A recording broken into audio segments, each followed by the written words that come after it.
galera. Vamos lá, sem muitas delongas, sem perdas de tempo. Vamos conferir aqui o que o Jones Manuel. Para quem não está sabendo, esse vídeo aqui, ele é um vídeo. ah, Vamos ver aqui, ó. Deixa eu ver aqui, ó. Tá vendo? Há 2 anos atrás, mas se clicar aqui, aparece a data. 30 de junho de 2023, esse vídeo aqui. Não é tão antigo assim não, tá? Não é tão antigo assim não. Mas vamos ver, vamos ver. Tava Dilma, Mano Vamos Dávila. voltar aqui do início, vamos lá. Qual é a sua opinião sobre a avaliação que faz a ex-presidente Dilma Rousseff sobre as manifestações de junho de 2013? Por ela consideradas um movimento em disputa e que poderia ter sido um instrumento para alterar a correlação institucional de forças. Eu acho massa, velho. Dilma é uma pessoa, veja, eu não conheço profundamente pessoalmente a Dilma, né? Mas conheço muita gente que tem contato com ela e tal.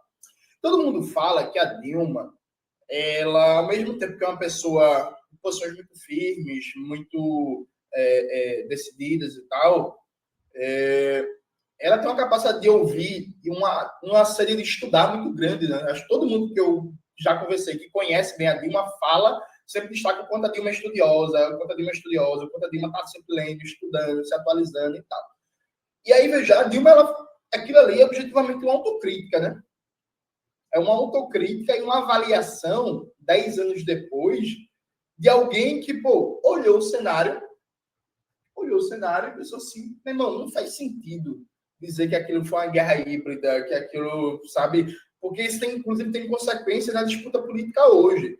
Então, eu achei muito corajoso. Louvo. E aí, Breno, é uma espécie de bala de prata, né?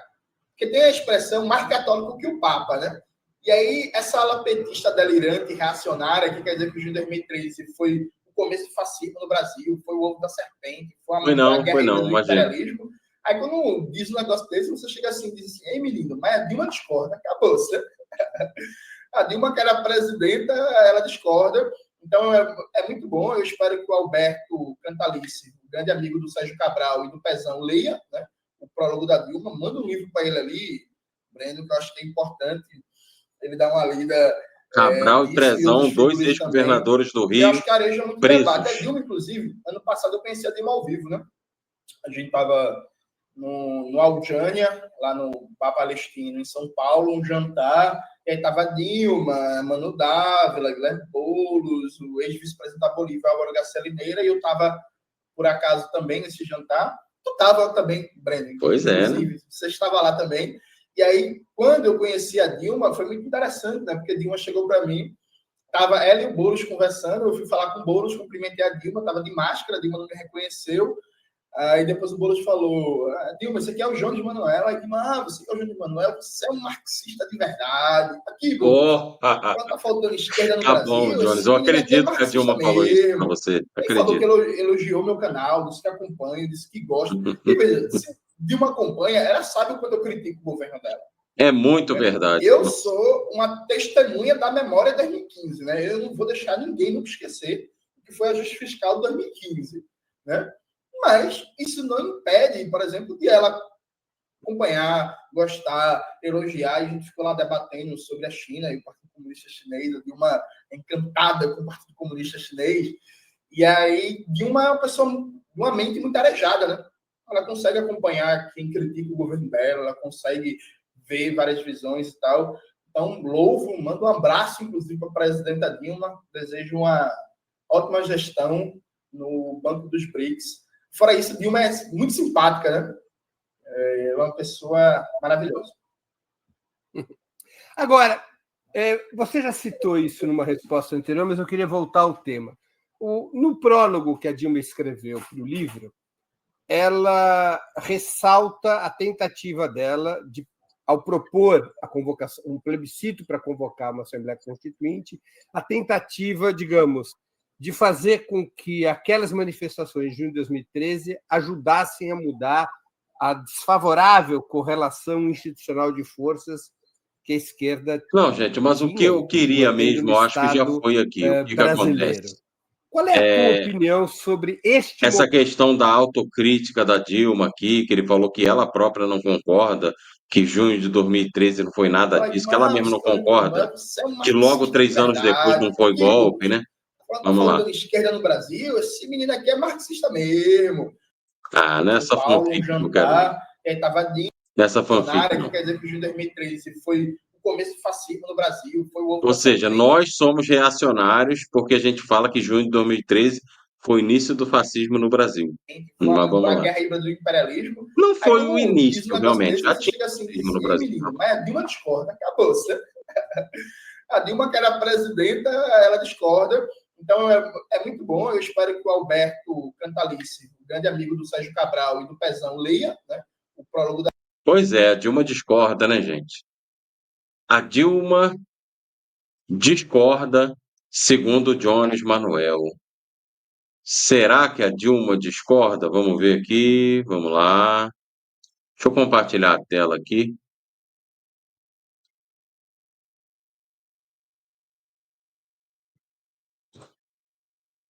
Ver se está aparecendo para vocês. Tá, tá, vamos ouvir.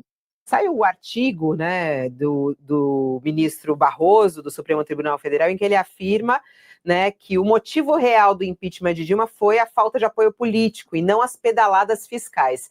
E aí Dilma, ela que está ganhando força nas redes sociais, foi lá para o Instagram. Coloca aqui para mim o Instagram da Dilma. Ela pôs lá ó, uma projeção, inclusive em São Paulo, que aconteceu, foi golpe mesmo. Ela colocou lá e publicou. E aí a galera foi ao delírio no Twitter, né? No Twitter tá aqui o pessoal falando sobre foi golpe mesmo. E aí começou, tem vários memes que vão saindo lá no Twitter, ficou entre os assuntos mais falados, e todo mundo elevando um pouquinho Dilma, né? Pois bem, pois bem, pois bem. Mas antes de botar uma fala mais recente do Jones Manuel, eu queria mostrar aqui uma outra questão, né? Vocês viram o que a Dilma pensa do golpe, né? Vamos lá, deixa eu achar aqui. Vamos ver, vamos fazer toda uma construção. Vamos lá. Deixa eu achar um vídeo antigo aqui do Farol Brasil Paralelo. Vamos lá. Bom, tá aqui. Vamos ver.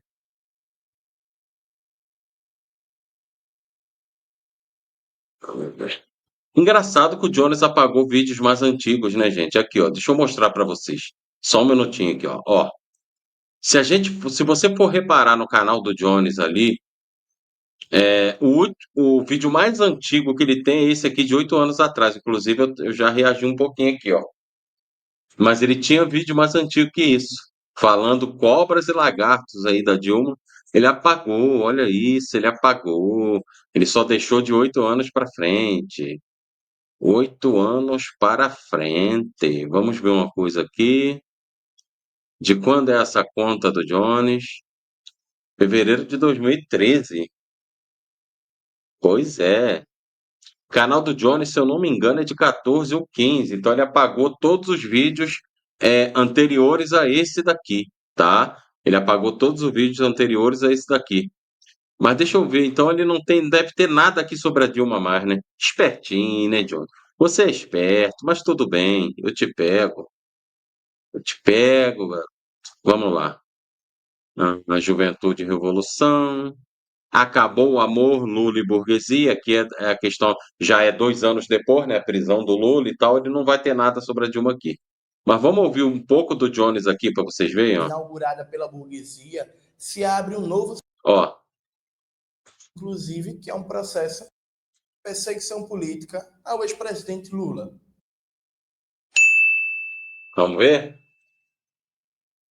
Recentemente, como vimos, o ex-presidente Lula foi preso. Ele é vítima de uma perseguição Vamos ver a política data desse vídeo, sistemática rapidinho, que gente. Vamos ver a acabou data levando ao desse seu vídeo aqui. encarceramento em um processo Ah, jurídico.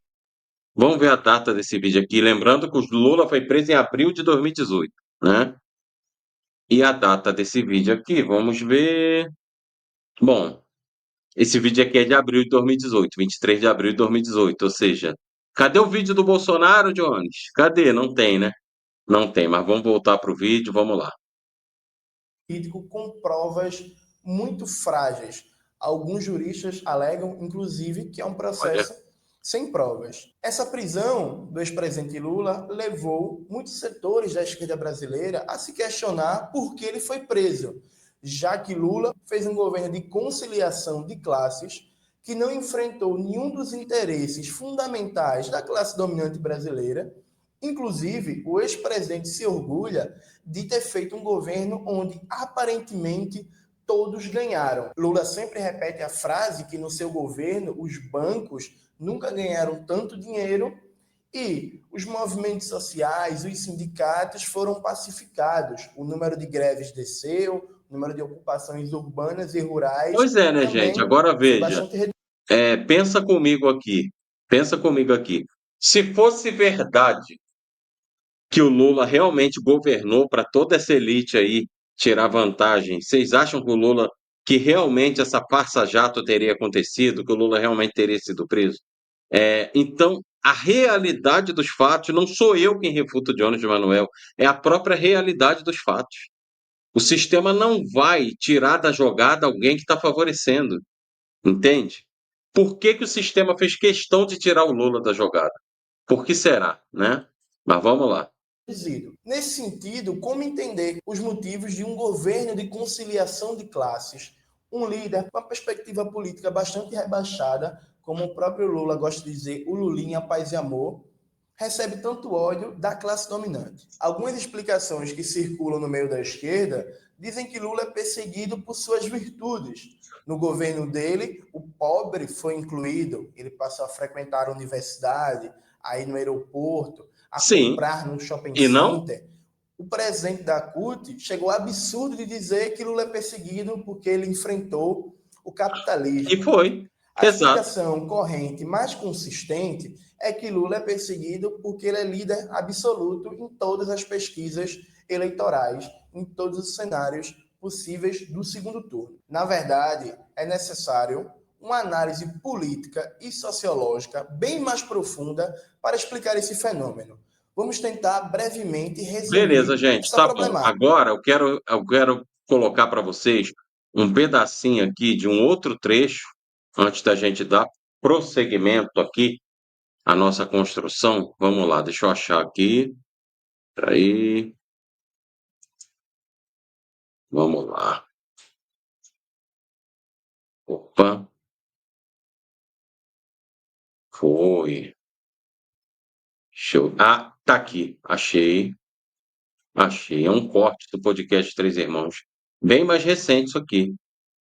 Vale a pena ver de novo Três Irmãos. Esse é bem mais recente, galera. Tá? Deixa eu compartilhar a tela aqui. E vamos que vamos.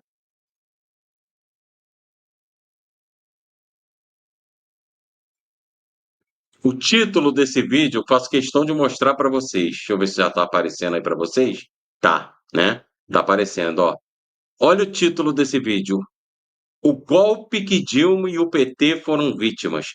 Jones Manuel e Elias Jabbour. O golpe que o PT que Dilma e o PT foram vítimas. Vamos ver.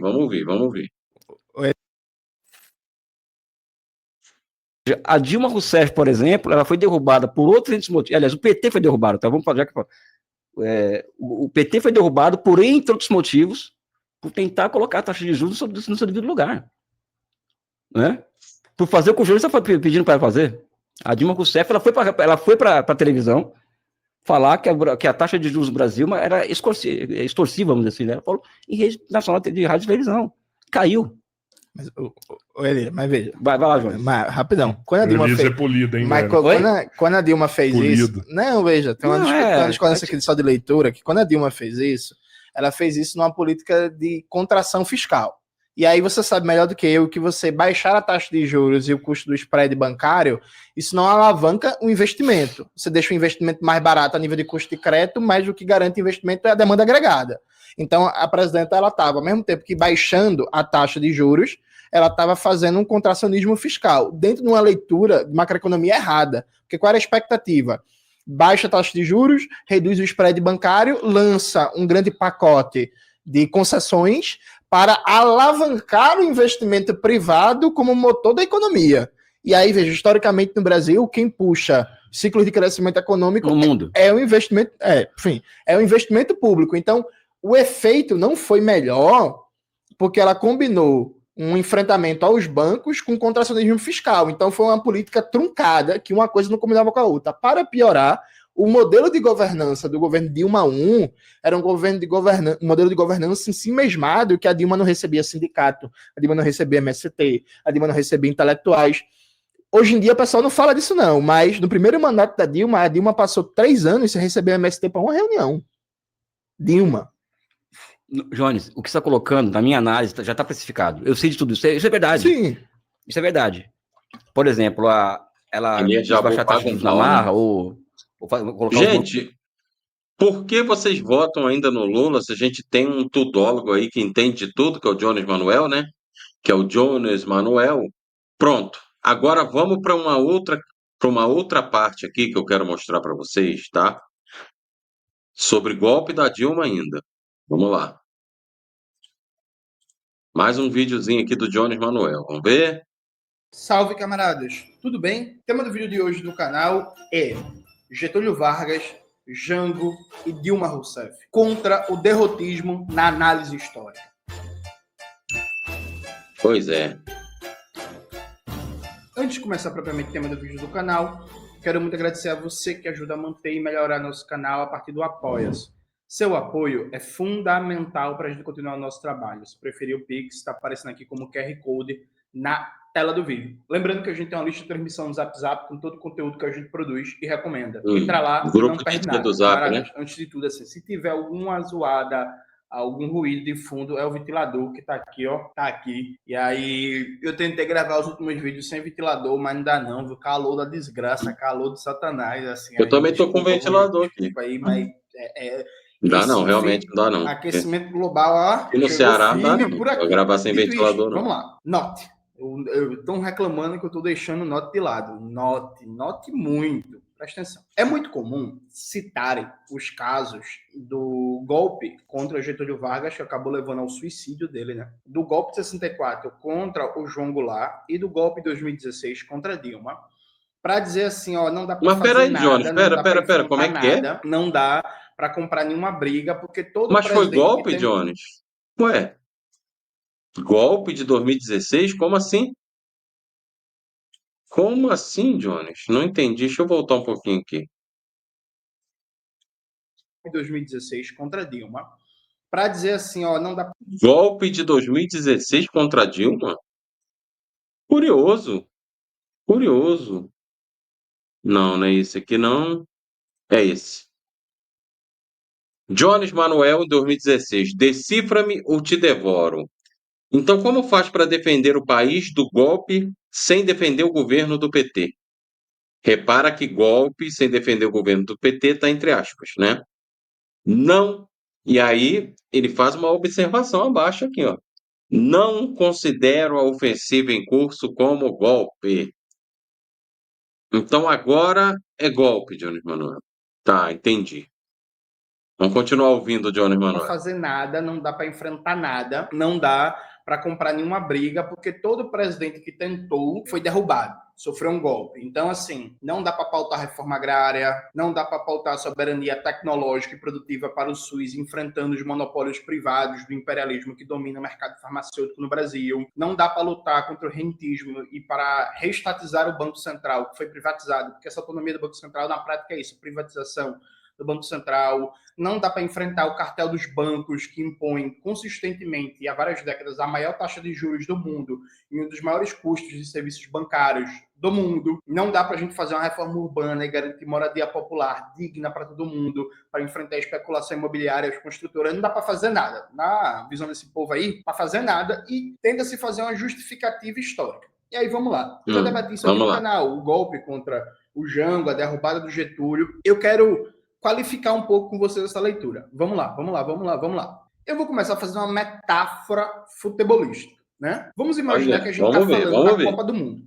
Vamos imaginar que a gente está falando da Copa do Mundo. Vai começar a Copa 2026, né? 2026. Copa do Mundo 2026. Veja, a Holanda já ganhou alguma Copa do Mundo? Não. Né? A Holanda nunca ganhou um título de Copa do Mundo. Mas a Holanda tem uma história na Copa do Mundo. A Holanda teve, várias participações não, importantes. peraí. Times marcantes. Antes dele continuar, será que ele vai usar a Holanda para dizer que a extrema esquerda brasileira tem seu valor? Mas, ô Johnny, eu nem ouvi ainda, gente, assim, mas se for isso, tu tá de sacanagem, né? A Holanda, tudo bem, ela pode não ter nenhum título de Copa do Mundo. Mas olha quantas Copas a Holanda já jogou. Quantas Copas vocês jogaram mesmo, hein? Quantas cidades vocês já governaram mesmo? Deixa eu ver. Aliás, vamos pegar mais leve. Quantas vereanças mesmo, Jones? Quantas? Zero, né? Então, pelo amor de Deus, se for isso aí, tu tá de sacanagem com a minha cara, mas vamos lá. Chegou a semifinal, chegou a quartas de final, chegou a final e por aí vai. Então a Holanda tem uma história na Copa do Mundo. Não é como você disse assim, faz sentido alguém chegar e falar assim, é inútil a Holanda participar da Copa do Mundo porque ela nunca ganha? Não. Ela já teve chances de ganhar. Então o que a gente vai dizer? Vamos imaginar se a Holanda ganhasse a Copa 2026. A gente diria o quê? Finalmente, né? Chegou. Olha, eu ainda não sei aonde o Jones quer chegar, galera. Mas uma coisa é certa, não é inútil a Holanda jogar uma Copa do Mundo. Mas vocês falando de política institucional, aí sim, vocês são inúteis, completamente inúteis e ineptos. Isso eu posso afirmar com toda certeza do mundo. Perto várias vezes, teve chances, conseguiu melhorar isso e aquilo e agora deu certo. Já no caso da Noruega, do Haaland, o Haaland era da Noruega, né, Maxwell? Se não for, aí tu corrige aí, mas eu acho que era Noruega mesmo. Já, se a Noruega ganha a Copa do Mundo, todo mundo vai dizer assim, meu irmão, zebra da desgraça, né?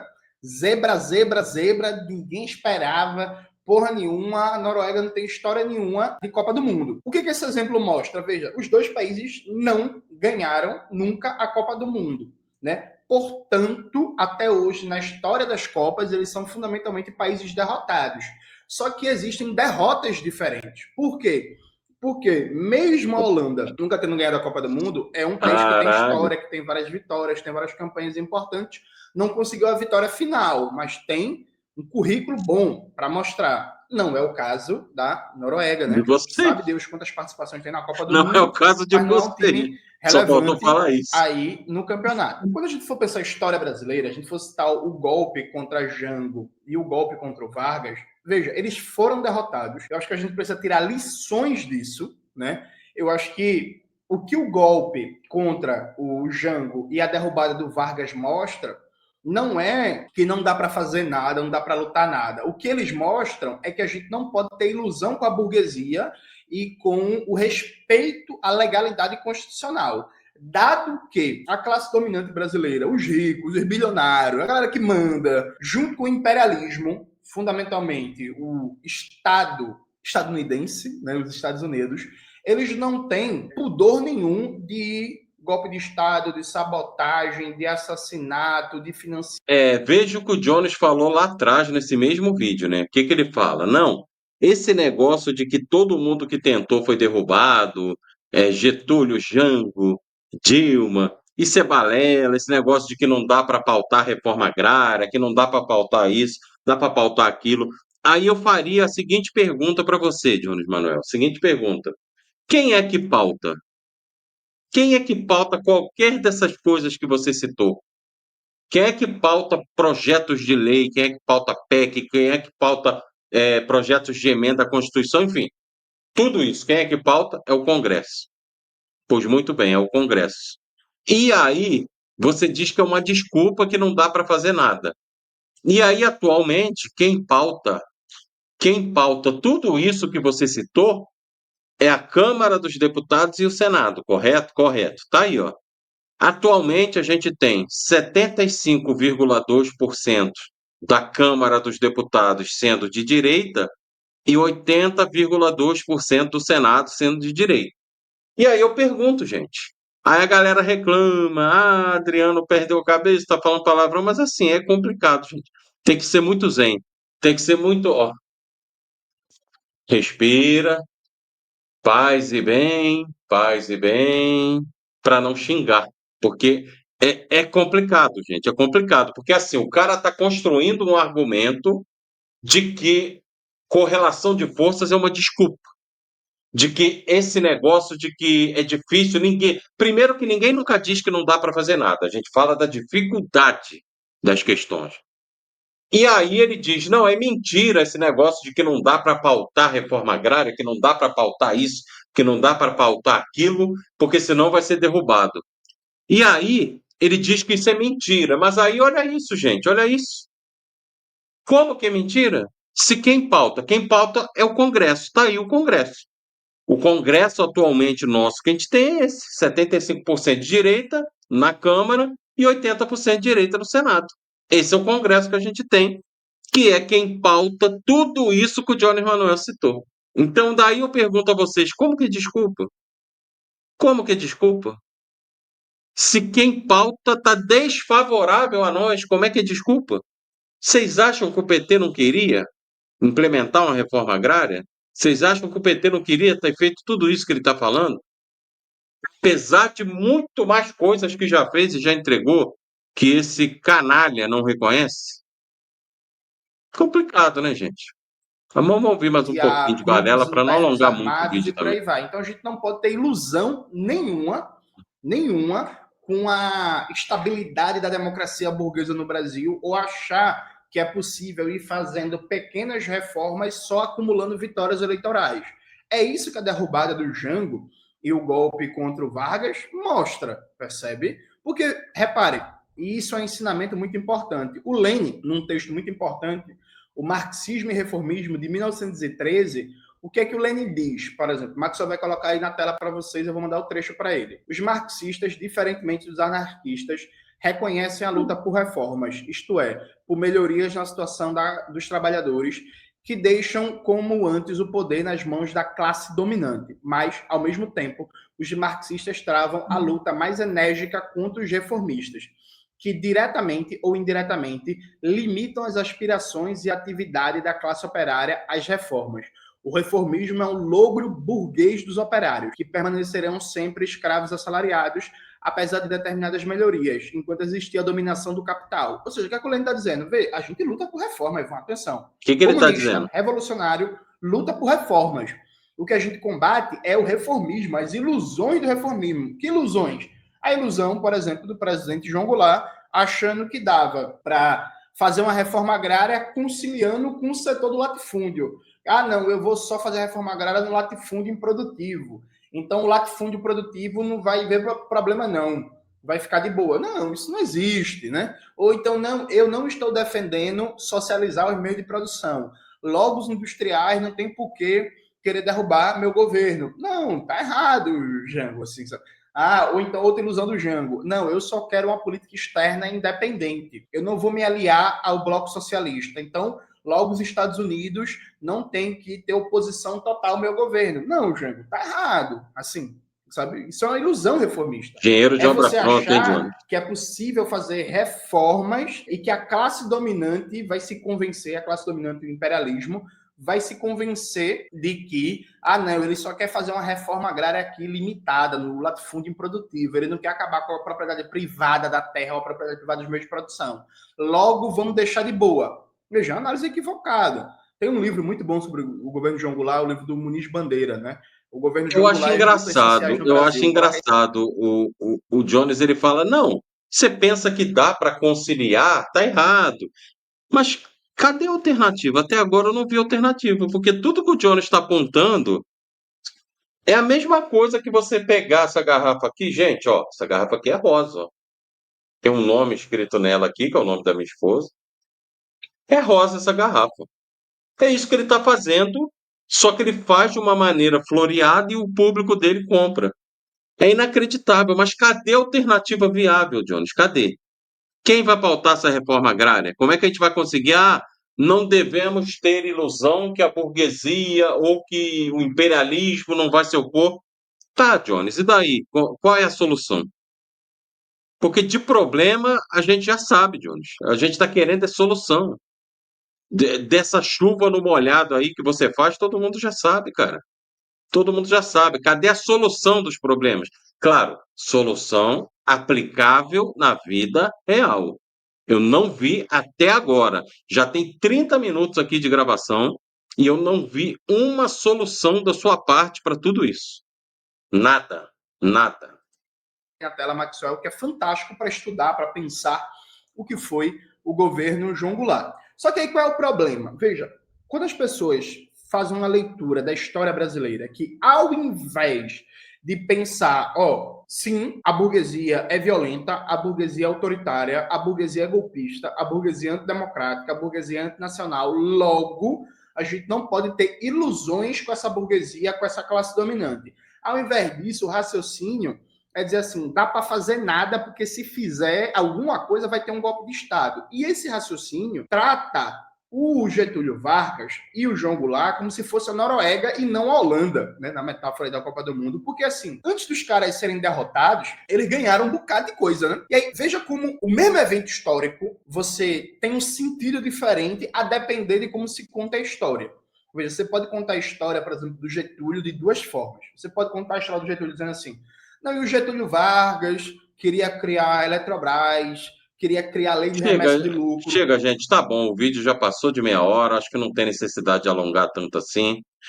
É o seguinte, eu quis gravar esse vídeo justamente para quê?